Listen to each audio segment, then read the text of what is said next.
So if you're praying about something and waiting for God to act, today's verse will speak directly to your heart.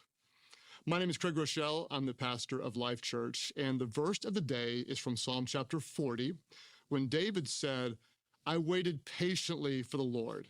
He turned to me and heard my cry. He lifted me out of the slimy pit, out of the mud and mire.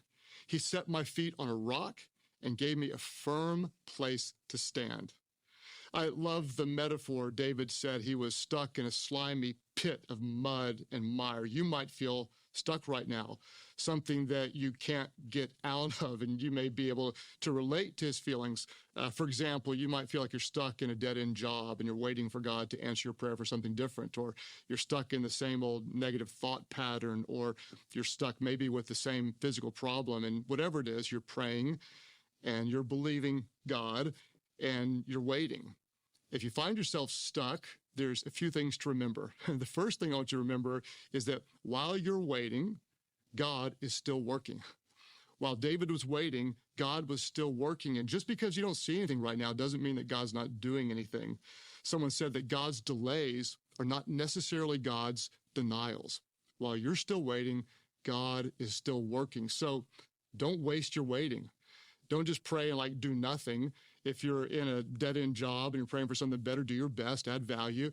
Maybe take night classes or listen to a podcast to help you grow, do something. If you're stuck in the same negative thought pattern, pray and then actively take your thoughts captive.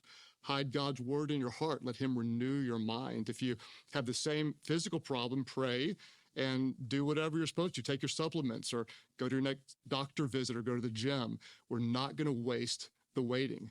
Now, oddly enough, we have no idea how long David waited, but while he was waiting, God was working. And I love this. He said, "I waited for the Lord," and then he turned to me, he heard my cry. I want you to know that God hears the cries of your heart. And what I love is that God is the one who lifted him out. David didn't have to climb out. God lifted him out. In the same way, he'll lift you out. He'll set your feet on the rock and give you a firm place to stand. So my encouragement to you is keep praying, keep trusting, keep waiting, keep believing. God will hear your cry. He will lift you out. If it's not God's time, you can't force it.